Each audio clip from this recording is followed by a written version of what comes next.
John Cumming, Royal Air Force, Flight Lieutenant, serial number 2433801, born in Glasgow. Good, okay. Okay, fine. Right, John, before we get too involved in career, I just want a little bit of a background. Who are you? Where are you from? What was life like for you as a single child in pre-career war? Well, I was born in 1930 and I was brought up in the east side of Glasgow, a place called Rydri. I was an only child. Parents were both from the Highlands. Father was from Oban, my mother was from Bewley. And as an only child, I'm afraid I was brought up in the strict Presbyterian tradition, which didn't fall well with me. My father, now that I have experienced a war myself, my father was a veteran of the First World War, and he was part of what was then known in 1917 as Churchill's Lost Expedition, who went out there with the French and the Greeks, I think, to help. The idea was that they were to help the White Russians. They got out there, and with so many political decisions, they forgot all about them. They just didn't get supplies, and they were left there to really live off the land themselves. He was there, he was stationed near Murmansk, between Murmansk and Archangel. He was spotting, he was a sergeant, he was spotting for the artillery in a trench, put his head up too far and got a burst of machine gun fire. The bullet entered his lower jaw, through his tongue, and came out the side of his face, having struck a plate. Fortunately they had, or it would have gone straight through his head. He got off his mark as quickly as he could. He was hitting both legs as he got away, and was discovered by a Frenchman who looked at the state of his face, bent down, picked up a plank of wood and stuck it in his mouth because he thought of lockjaw. And he was there, taken to a clearing point, was operated on that night in the roof of a barn and put out into no man's land. We're talking about the 7th of November, and it was freezing. And he had a pal, Watty Campbell, who had been with him. They joined up together. Watty was 14 and my father was 16. And Watty crawled into no man's land all night and poured water into his side of his mouth because he was choking with the amount of blood he was using. And that's what saved his life, because in the morning he was a frozen block of ice. It had just stopped the bleeding. Amazing. Yeah. And there's another part of the story is, I mean, it's me we're talking about, not... Yeah, I was going to say, I mean, I'm more interested in, but that, you know, finding that out and having a father, I mean, how was your father post-war as a parent with all that damage? Not a good parent. Not his fault, as I say. Now, I didn't understand it when I was younger, but he had a charmed life after that, because he was, as I said, operated on the roof of a barn. He was 1919 before he got home. He was taken to, I think, I'm not certain, but Queen Margaret's Hospital in London. And the consultant was coming round the first morning he was there, got to the end of his bed, lifted it up, looked at him and said, "Oh my God, you made it." It was the man who had operated on him in Russia. He was a captain in the medical corps. It's funny how your belief system is humanist and Buddhist, and you know, because of the effect of career, and yet your father, who had obviously witnessed almost probably worse stuff and experienced it, turned so far the other way. Yeah, I think helped by my mother, because my mother had been and was a fairly religious lady. Not to have died in her own misery, but she sang in the church choir. She was a lovely singer. She trained as a nurse when state registration was in its infancy. But my father, for the first 14 years of my life, would come in from his work and lie down on the couch in great pain because he had a stomach ulcer. And one ulcer cleared and another ulcer took its place. And it wasn't till 1944 that my father was operated on by, at that time, a surgeon called Beattie, Mr. Beattie, who was somebody who was trying to help with ulcer people. And what he did was he really cut away into his stomach, put a new stomach in virtually, and stretched him up. My father was as right as rain for the rest of his life, and he died at 95. Oh my goodness, that is remarkable, isn't it? And that's back then. Wow. Yeah. And obviously you had an opportunity to share war experiences with him. Never talked about it. I never knew anything about it until I was into the Air Force, and I think he talked about it then. But I didn't know anything about this story.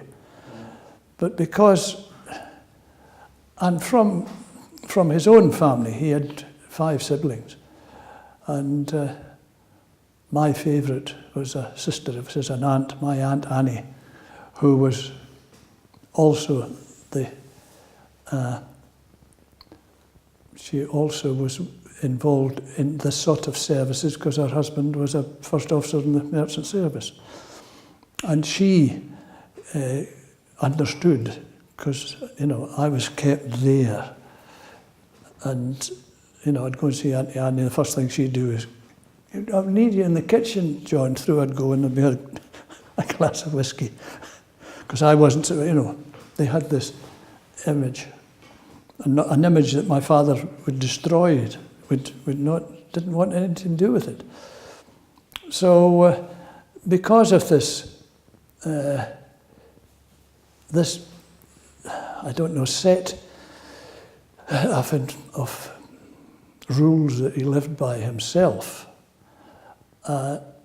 Auntie Annie told me he was a tearaway when he was a youngster, but it wasn't going to happen to me. And I think I suffered from that. So I was never allowed, I never played with the boys round about. I never went to a football match. My father went and played golf. So I was left with my mother constantly. And really lived a lie all my bloody life, because I just wouldn't let them know what was out, I conned my way through till I left, and then, as I say in my epitaph, because I've written it being a humanist, I said that conscription saved my life, because I went from "thou shalt not" to "whoopee," and that was it. Hence the reason I loved the services. I had no restrictions. When you were, when you were being schooled and the like, did you ever know anything about this place that was going to have such an effect on your life? No. Didn't have a clue where it was. Had you even heard of the word career? No, never. And to complete my training, I was basically an MT officer, which is the way I'd been trained. But in those days, the Transport Command, which I was in, were also responsible for freighting away to the ends of the earth. And to complete my training, I'd applied to go into the Movement Officers course, had finished the Movement Officers course, had applied to go overseas, which in my vision was Germany at the time. And so I stayed on supernumerary at Lynham. I was there maybe about a month, and then came on duty one morning and so said, "The adjutant wants to see you." I walked into the adjutant's office. "Oh yes, come in, your posting is through." I said, "Where, sir?" He said, "Iwakuni." And I had to look it up as well. That was his words. I said, "Where the hell is Iwakuni?" He says, "About 9,000 miles away in Korea, in Japan." And that's where I went. That must have been so exciting for you, though, I possibly was bloody terrified. I mean, there I was, just qualified as they thought, as a movements officer, and that was all I was going to do. There's nothing ever about casualties or anything else. I was just going out there, probably the youngest, and they thought, well, we're going to stick some. The typical services, you know, we can put him there. If he doesn't do well, we'll stick somebody else in. So, I mean, that was the mentality. How old were you at the time? 20. And I was a pilot officer then. And then I became a flying officer and then flight lieutenant. But I was fortunate in going out with a sergeant who had done casualties in the Second World War in Burma. What do you remember of the 9,000-mile journey? Well, in those days it was in a Hastings, which took off from Lyneham, and staged. So you went from Lyneham, if you want to take this down, to Malta, Habania, which was in Iraq then, Karachi, Ceylon, Singapore, Hong Kong, Naha in Okinawa, and Iwakuni. That was 7 days. It took 5 days going out to Singapore, and they were trying, this was an experiment, they were trying it with staging crews. In other words, they had one not at Lucca in Malta, but they had one at Habania. So all you did was got off the aircraft, went for your night flying breakfast, as we used to call it. You know, it was a fried egg and a greasy malt, and back on the aircraft, and they took off. So you had no sort of breathing time. And so that, you weren't taking in the sights of these ones? Oh God, you never saw it outside the airport. That's a long journey. That's a hell of a long journey. And I got to Singapore, and I stayed over. I was in Singapore for a night, and then I went up to Hong Kong, to Kai Tak, and stayed overnight at Kai Tak, and then from there up to Iwakuni, but you had to stage through Okinawa because it was too far to go for a Hastings, for a Dakota. So there I was. Is that possibly one of the reasons why you're not keen on flying there? Not really, no, not really. No, It's yeah. another two. Yeah, okay, fine. Okay, so what are your memories of Iwakuni? And when did you arrive in Iwakuni, Sarah? I arrived in January of 1951. It had been going for about 6 months. And this was the furthest point that had ever gone, Transport Command. They'd never had anything further than Kai Tak. But at the time of your flight, you didn't know you were going to be dealing with casualties. You still assumed you were aircraft. So what was you know, what do you remember of Iwakuni as a base, and what did you find there? Can you remember? Well, Iwakuni was a very large place, and was chosen because it was the closest point to Korea, to Busan. It was only a 45-minute flight, and it was a Royal Australian Air Force base, controlled by them, which had sat on its doorsteps as an American B-29 squadron. And all I initially remember was the bloody trying to get to sleep at night, initially, because these things went out at night. As far as Iwakuni was concerned, I was a long time before I ever got off the base. You know, it was flat land, we were 10 feet below sea level, so you never really went anywhere. Until you settled down, then you went down to Iwakuni. Iwakuni was just a ramshackle. The odd building was brick, but the others were sort of just a shanty town. That's all Iwakuni was. And it was only there because the Tokyo Express virtually ran through the streets. But it had gift shops. The people were very nice, as only the Japanese can do. They'll change their colour just like that. But I began, when I went out there, I was in the Royal Australian Air Force Mess. And with Australians, you will find that they take a while they've got to suss you out before you become, I suppose I was about a month before I really got to know anybody. And then the CEO, Groupie Charlton, said, we've got all these married families, Patch, and you need an office. Why don't you just take over a house? Which they had beautiful houses there. So I took a house. So I had my office complex under there, and up the stairs was my living quarters, complete with an American bar that they had put in for me. I always liked to buy them, and I think this is what saved me a lot of the time, because I was raw. I didn't know. I mean, the best one I can tell you is the first time I ever saw an aircraft. I'd never flown before. And the first time I saw an aircraft taking off in the morning, one was idling at the end of the runway, and I said, "It's on fire, it's on fire." It was the bloody residue from idling that was burning off. That was how green I was. And then, fortunately, I had the brightness to say on my arrival in Iwakuni to the sergeant, with the door shut, "You and I know you will know that I know nothing about this. And your background is casualty evacuation in Burma during the war. So will you please teach me?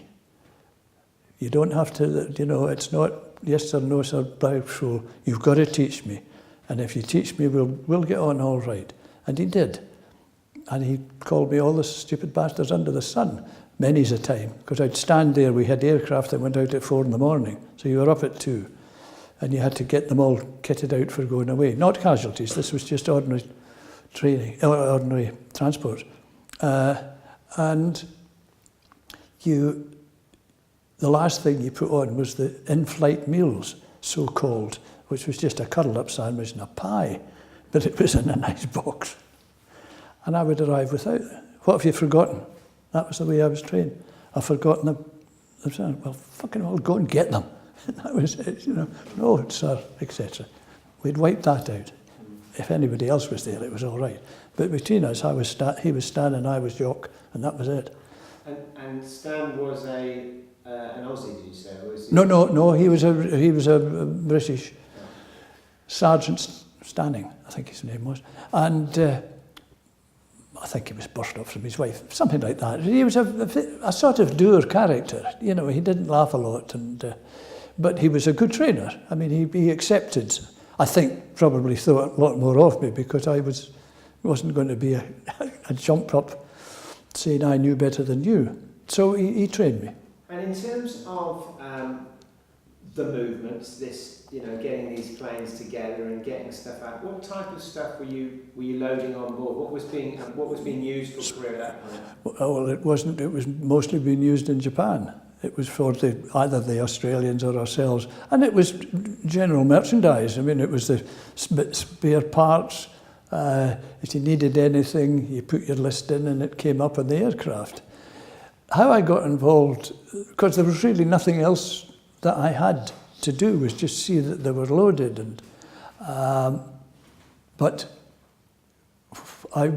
after about a month, I realised that I was meeting Canadian, Australian, American, all doing the same job, but they were doing casualties as well. And over a few beers, nearest boss was 3,000 miles away, we thought, well, casualties don't come in nice, tidy packages. You're snowed under or there's none. So I joined in with them and helped. And that meant going over to Busan, over to Korea, and if they were stuck for a bit of help, I was over there. But I was never supposed to have been in Korea.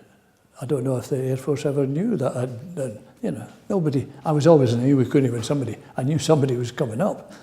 But that was it. So I would go over and I would help the Americans, or I would help the Aussies or Canadians. They were all there at Busan and they were all doing the same job. Airlifting, most of them that were coming were British casualties, were airlifted from Busan to Kure, which is near Hiroshima. And that was the hospital. What do you remember your first flight into Korea, and what do you remember seeing? Can you recall your first flight? Yeah, I can remember it. I flew over with a fellow, daft man he was, Australian Flight Lieutenant Alf Tafe was his name, and Alf was like most of the most of the Aussies, a great guy, you know, full of fun, great pilots, but, you know, they didn't, discipline was not something that was on top of their... And so Alf Tafe was the first flight I took over. And when we arrived there, as Adam will tell you, I mean, they had fought their way out of Busan, because that's where he went. So it was pretty shattered, you know. It was a runway that was occasionally pitted because something had dropped on it. But it was only a 45-minute flight, unless in the winter time when you stacked. And when you were stacked, that was possibly the most frightening part of any flight, because the Americans, I'm sorry, are bloody awful at discipline. They were stacked at 1,500 and 1,000 feet intervals, and all of a sudden, you were in thick poo in the winter time, and somebody was screaming across the top of you, and then the airways would go blue, everybody's shouting, "What the fuck was that? What are you doing? Get your..." So that was frightening, because you could have anything of 6 or 7 aircraft going round in circles waiting to get down. Apart from that, I mean, I was never off the base at Busan because I wasn't supposed to be there. So, did you have, were there Koreans on the ground in Busan helping with the casualties? A few. Most of them were the heavy lifting, etc. Some of them we had Japanese over. They were all POWs, so it didn't matter who did it. But they were very difficult. At those times, I wouldn't have known the difference between a Korean and a Japanese. They looked the same. You know, that's it. Like Prince Philip says, you know, you got slant eyes, and that was it. And because you were over there doing the job, you didn't have any time to socialise. I never remember. I socialised more when I was down in Iwakuni with the Americans, because they had a nice mess, and I was always welcome. So you've suddenly found that you're not just doing movement, there's an appreciation that actually at times there's a lot going on and your help is valued. That's it. You've gone over to Korea and you record your first flight or your first sort of time there. And you know, what was the casualty situation like the first time? And you know, when did you? Can you remember? They were. By the time we got them, they had already had their dressings done at forward places. Some of them were a bit of a mess. Nothing was ever so bad that it ever turned my stomach or anything. It was just, I suppose I was breaking my heart about them, because you know, they was fellas my age, because they were all national service was the most I was getting, and so it never really bothered me. The only one that bothered me once I was well into it, was I doing a night flight back, and in the winter, and Dakotas didn't even have a lining, you know, it was just a raw steel outside, and so you didn't touch, you know, you had covered in gloves and things, you never went near the screen. But if the casualty was shaking at all, in other words, it was either pain or nervousness or sheer fright. If you had anything like that, the nursing sisters, who were all Australian, who could drink us all under the table, they'd served the time in Burma, so they were hardened ladies, but the salt of the earth. But they would climb on, there's not much room on a stretcher, but they would climb on and put half of the body on to add heat to it in the winter. And I did this one night. I did it a lot of times, but I did this one night. And we landed at Iwakuni, and they cut my jacket off him, because he had died and his blood had congealed, and that was it. And that was the only one that really upset me. And then years later I laughed and said it was a beautiful American flying jacket, which it was. But he was stuck to me. I cuddled him. You know, it was only, I say, 45 minutes. But there was no sound, but he never necessarily was there any sound. I couldn't see any face. It was just all blood, and I was cuddling him. And he just had obviously expired while we were in flight. Was he, do you know where, was he British, American? No idea who he was. So He went away and... And in terms of the casualties, you know, it was a shit bullet scramble, we need help, man on the ground. Yeah. Did you know who the casualties were? Did you understand that this was from a battle, you know? The only time I ever... They went because it was the glorious Gloucester, because we were exceedingly busy at that time, and I knew. But after that, I wouldn't have... I remember there was a Turkish division who... I arrived at the railway station in Iwakuni because they were coming down from Tokyo. And I got to the station and all the Marines were down and the doors were locked. And I banged on a door and an ashen-faced American nurse opened the door and saw it was me. "Thank Christ you're here." I said, "What's wrong?" He said, "They're going to lynch us."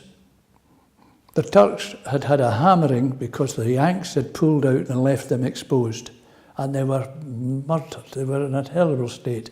And all the way down, if an American had gone into the compartments, they'd have cut his throat. It was that hairy. And that was the first time. And I opened the door and there was a shout went up, and then somebody who spoke English said, "British, British." That was it. It was all calmed down. But that was a fight. To have a big Turk coming at you, blood all these, you know, bandages all over him. But by God, they were tough. One of them getting onto a Hastings, it's just a stupid wee ladder. He had nothing else to lift them on. You had to get them on this ladder and to help him on. There was one bloke with no leg, and we were helping him on. No, me Turk. Leave him alone. He dragged himself onto that bloody aircraft. But... So there weren't many incidents, you know.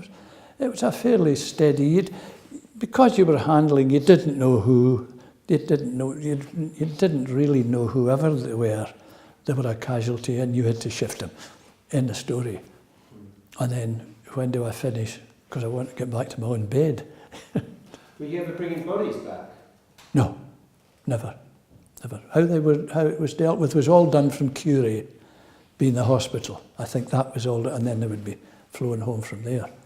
You mentioned the stacking. I'm always interested to hear about that because the stacking system was developed on the Berlin airlift, which I always consider to be the first battle of the Cold War. Korea was the second. Yeah. And you know, it was there were very near misses there. But you mentioned in the car about a couple of incidents. So just you know, when did you have a moment in an aircraft that's shook you up? One was on a flight down to Hong Kong. You refueled at Naha, which you had to do, and then you went to Hong Kong. Now, during the winter months, or the periods from November onwards, to fly into Kai Tak, you had to be committed to landing, because if you didn't, you'd pile into the hills at the far end, because it didn't have the lovely, you know, it was straight into the water.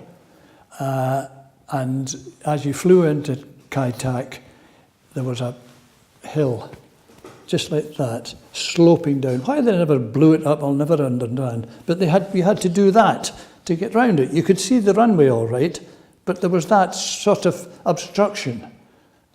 And they sort of did that. And I had been on the flight, and we had gone to Clark Field in Manila. That was where our point was to go, and then we came back again. But this particular flight, we couldn't get the green light on in the cockpit for the wheels being down at Clark Field.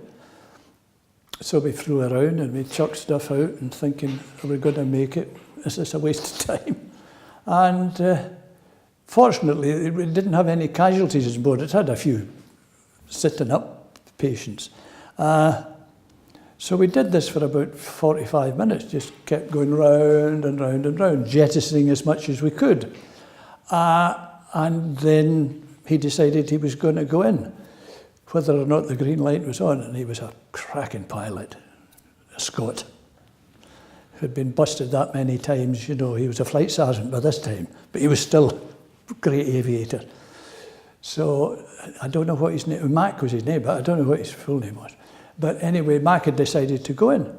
So we did, and we landed, and the Clarkfield is an oasis of green with lawns, beautifully manicured by the Filipinos.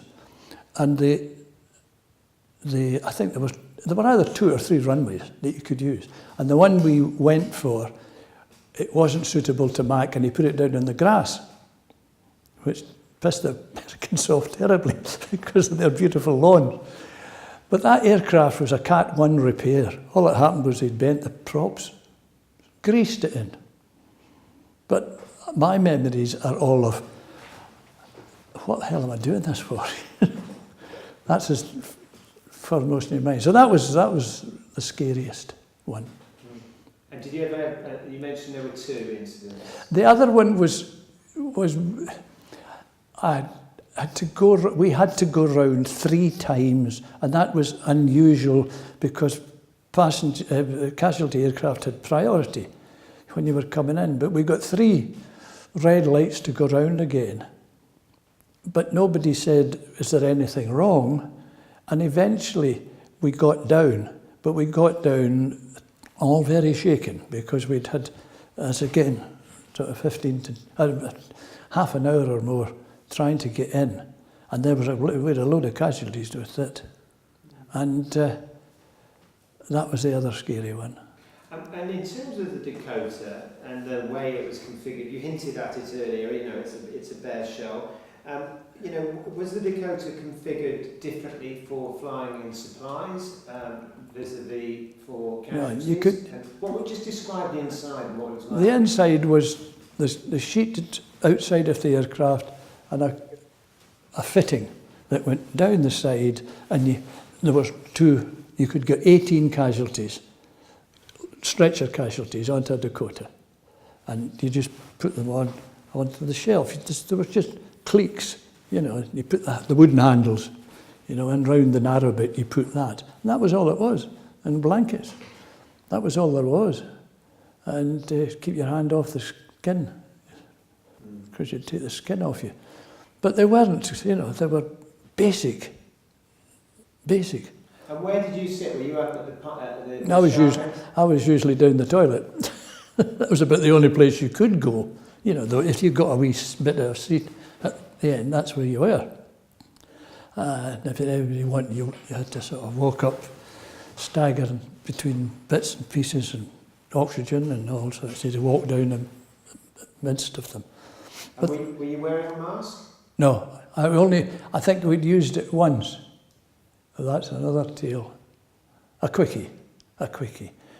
I'd been sent up to, when the war started, napalm was the thing. But we had to buy, the Aussies had got to buy the napalm from the Americans. There's a company in Japan had perfected the napalm, or made it in the tank. And they sent me up to make to put together a load that would be standard to put into Dakotas to get these tanks wherever they were to go. So I went up to Tokyo, stayed one night in the Marunouchi, which was very nice, all 12 and 6 a day, full board in the rich of, and loaded them. Now they came in crates, and they were thin, and they were on springs. So you had them spring loaded, so they just vibrated all the time. I can't remember, I think I got 9 in. I think that was the load I was taking. But I had to have a headset down by the toilet because the crew went in through the Dakota front. And set off, and maybe about halfway through the flight, the pilot said, we're going to have to go up a bit, Jock, there's bad weather ahead, you see. So he started to go up, and then all of a sudden there was bang, bang. The whole bloody 9 sucked together, the pressure. So we lost all 9 of them. And the skipper is screaming at me, Jock, what's happening? What's happening? I said, I can tell you, see, they're just all gone stuck together. That was it. That was to see these things before your eyes, and all you were left with like cigar-shaped things bobbing away. That was it. So the next load I had to make into the notes, do not go above, I think it was 12,000 feet. So the pressure, basically. Yeah, there was just the pressure. As soon as it got it, well, they were so thin, wafer thin. Obviously they were empty. Yeah, well, they were empty, aye. But this was the first. So I managed to write off a whole bloody aircraft full of... You remembered for lots of things. That must have been terrifying, because, yeah... It was terrifying, you know, in a closed area with no baffling at all, as these things just... After about the third one, you began to twig, but you still thought, are they going to blow up? But no, that was it. They were just sucking together. Amazing, yeah. Did you ever carry, when you were doing your movements, did you ever carry napalm? No. Oh, I don't know where it came from. Yeah, actually, it just made me think. Actually, in terms of Iwakuri, you know, there's the movement squadron. Yeah. What other, were there other RAF squadrons on the base? No, there was no RAF at all. The only RAF, see, there were no. I think I started telling you, I didn't finish it. 1947, I think, the government decided that they would not participate in any United Nations wars, and that stood. So there were no RAF units ever in Korea, but what there were pilots who were sent out. I came out with two of them, who were Mosquito pilots, to train RAF 77 Squadron, changed from Mustangs to Mosquitoes, and there were about. I think I've looked it up in our registers. I think there were 34 RAF pilots who were actually in. One was, I think 3 were killed and one was a POW. But there was about 30 odd, but I never saw them. I mean, all the time I was there, I never bumped into one. Did you ever see the Sunderlands?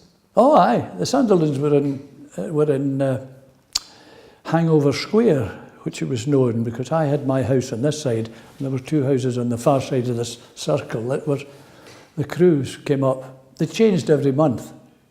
They flew up from Salita, and never mixed with them much. They didn't like me because I got on so well with the Yanks and the Australians, and they was, you know, they were pommy bastards as far as as far as the RAF were concerned. They never mixed either.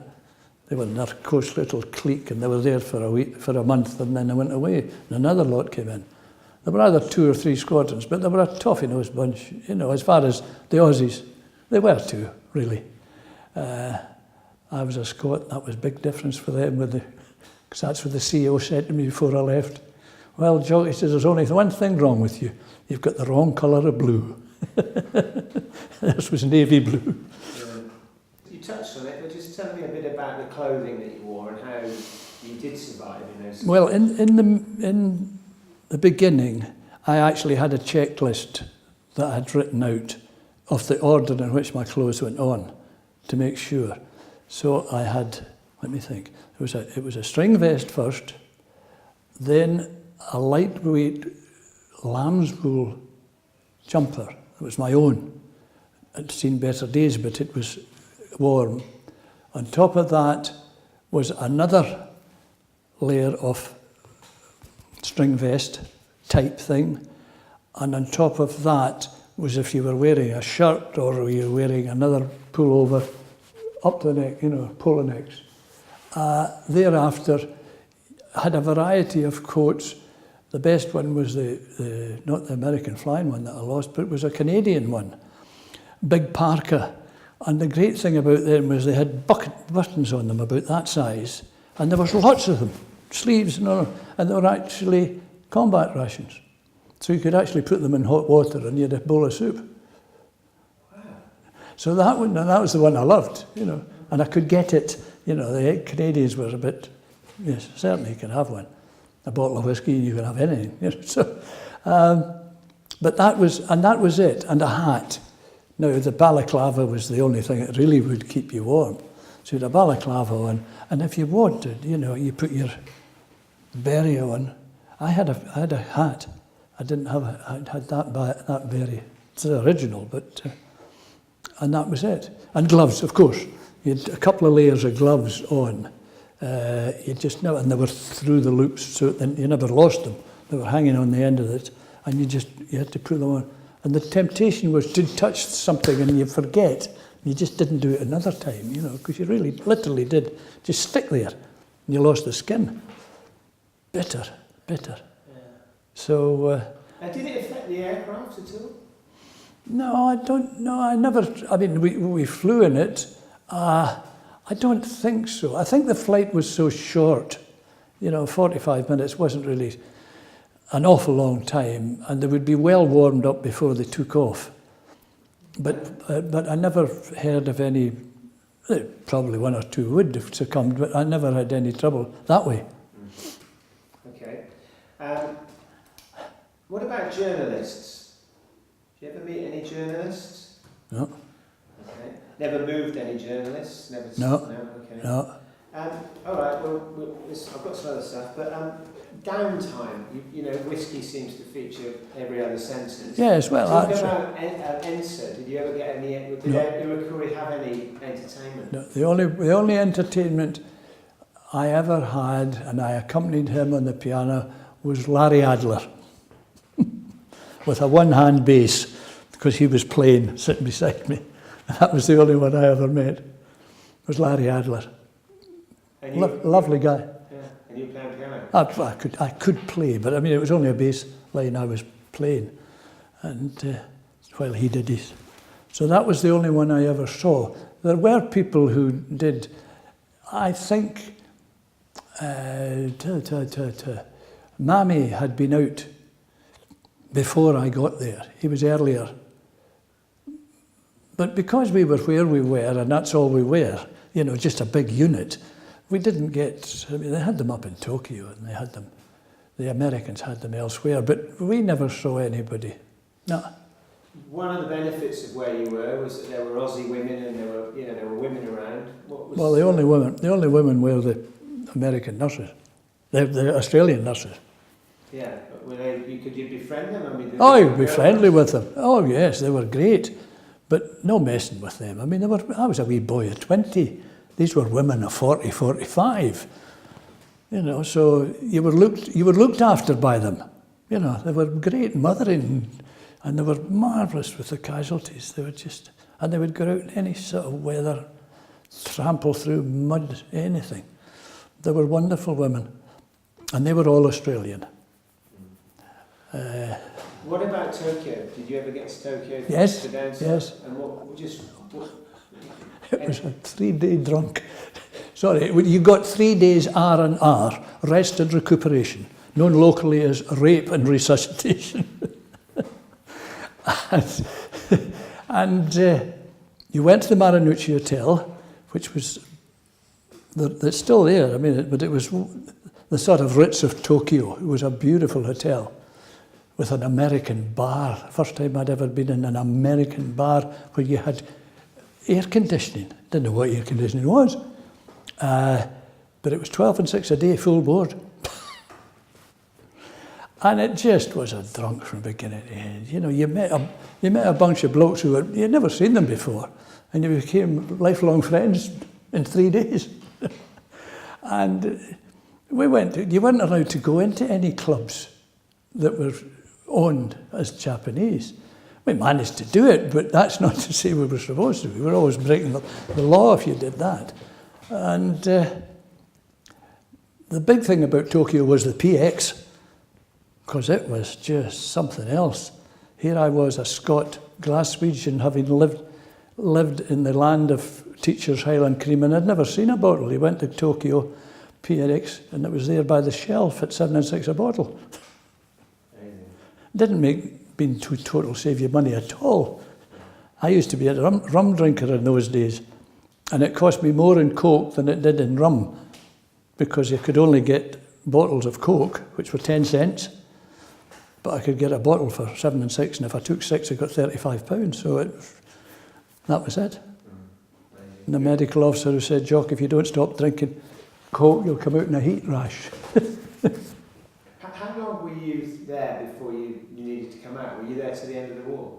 No, I was there. I came out in September of 52.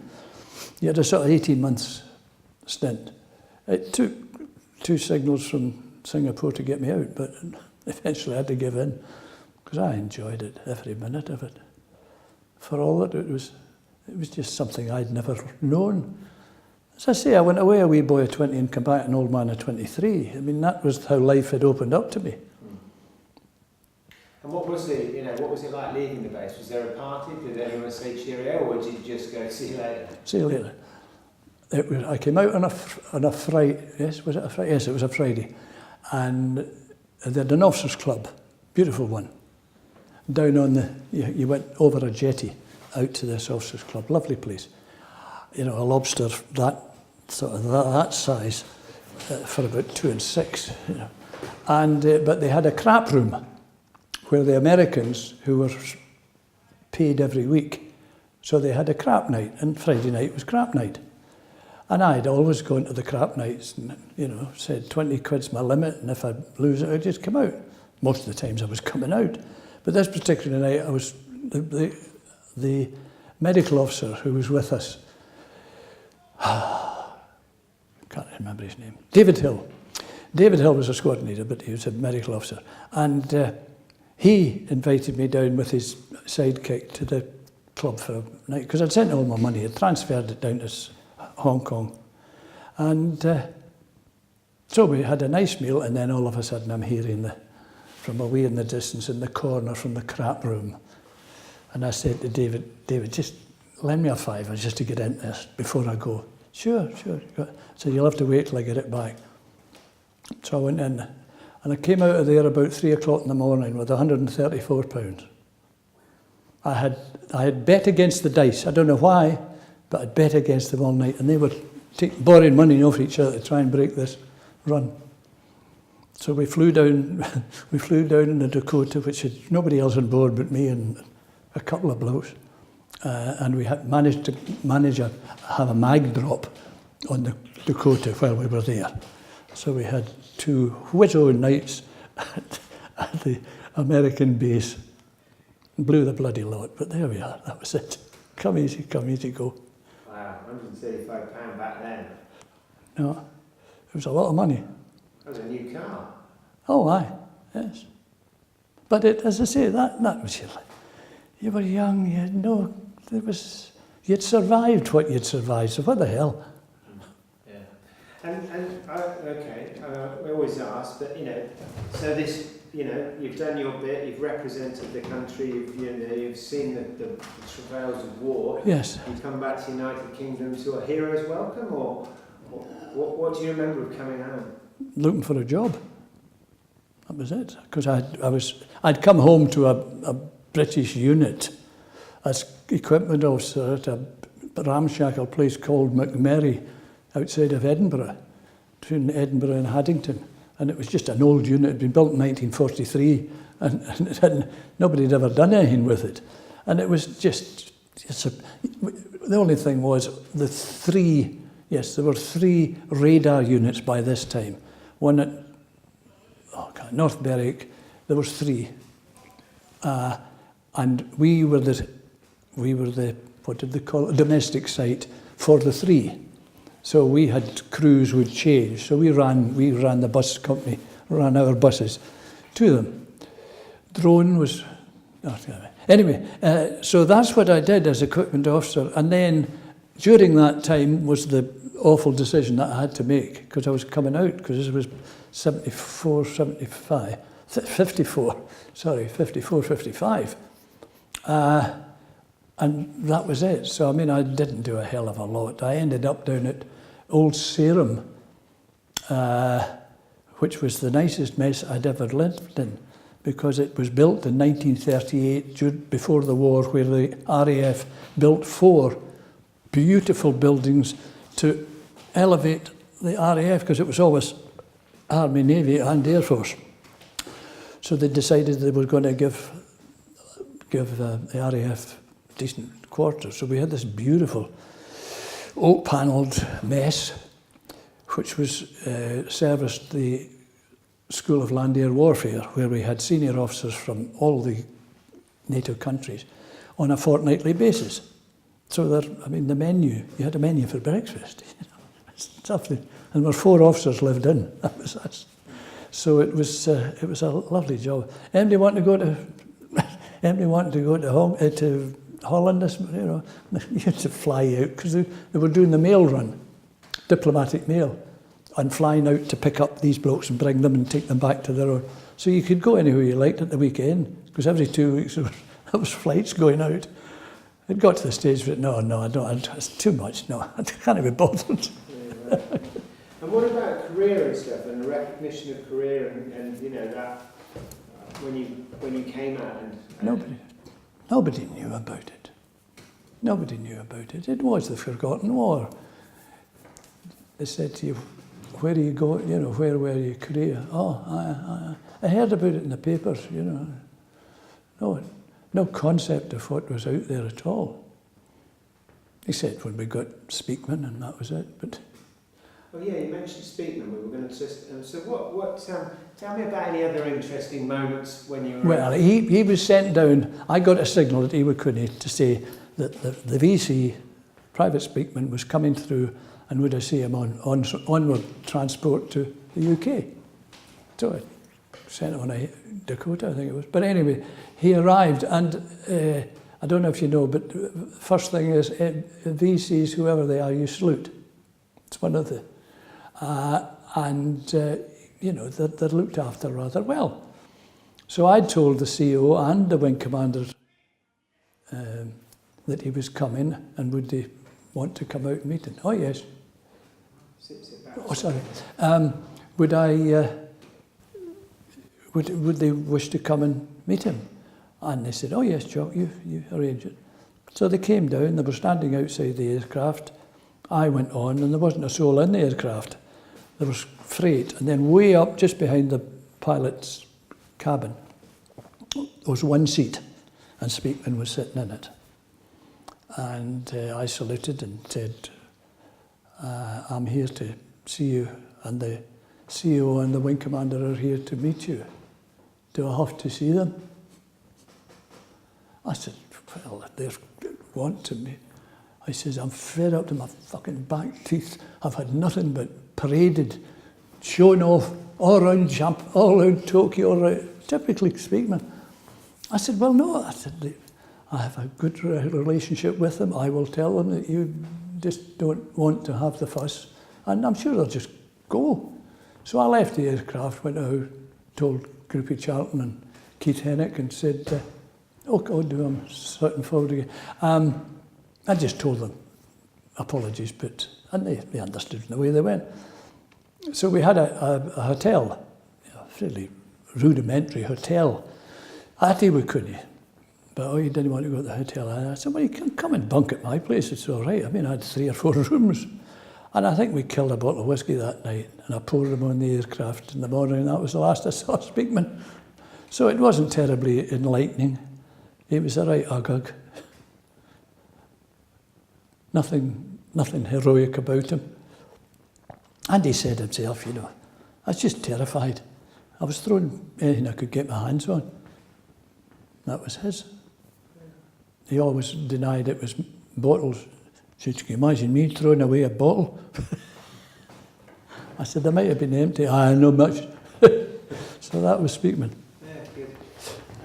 The Forgotten War, yeah. Representation, what you've done. Tell me a bit about your involvement in the memorial and just how you feel about the Korean War now. A complete and utter waste, but then that's of all wars, they're a waste. As far as being excited about building the memorial, it took a lot part of our lives during those 5 years that we were trying to get it built. The whole concept of that memorial is thanks to Alan Cameron, who's our president. A wee man doesn't say an awful lot. An army man through and through, because his father was a medical officer, so he's never had a job. He was always, And he had this vision of that thing, and he drove it continually. And I could never, until I saw it being built, I never thought if it was ever going to be as beautiful as that. We had a wee one beforehand, it was like a telephone box, but that was so proud the day it was handed over or dedicated, and talk about it forever. I just think it's such a wonderful place, and people come to see it and appreciate it. But the only one thing that I was upset about was it came in like a thief in the night, as I called it, because there was no great hurrah. We had 250 people that we had invited to it. It was a gorgeous sunny day, so much so that I passed out. First time I've ever passed out on a parade. I think it was just the sheer tension of it all. And they'd kept us 40 minutes standing in the blazing sun. Anyway, what were we talking about? Oh yes, the memorial. That was hard going, but I mean it was delightful because we were in these places getting donations and was liberally given money. And we just, every meeting, there's very little we talk about now, but before it was always what we're going to do about this, etc. There was an excitement amongst us all about, some more than others, but of getting it to where it is now and getting it built. And that took a great part of our time and discussions. But as I say, the outcome is just something that we're so proud of. And how do you feel about the fact that this Korean War and all this sacrifice is forgotten and is just sort of passed us by? I don't see that there's no way it's ever going to stop them fighting and etc. It's just resigned to the fact that human nature is grabby, and we want this bit of water, and we want this bit of soil, and we want this, and human nature just fight each other. You're like a Glasgow crowd. That's it. It's like that. It's inbred in people. We wouldn't have the problems today if they still had conscription. That would have knocked the shit out of them before they got any further, before they started to think they could use a knife or a gun or something. If they had conscription, you'd have never got that, because I went to my conscription with another 30 of these idiots who were, just fought in the, if they came from another part. They were all Scots I had a complete barrack room of 4 of them, 4 barrack rooms of 30 people, and they were all Scots. And they were not somebody I was particularly proud of at the end. But no, as wars as such, they're just a waste of humanity, and that's all. I can't see anything changing them. And unfortunately, with the rate that we are developing more powerful weapons, as I say, it's my grandsons I'm concerned about, not me. I mean, as I say, nothing happened to me. I'm just bloody lucky I'm still here. But that's it. I've been lucky.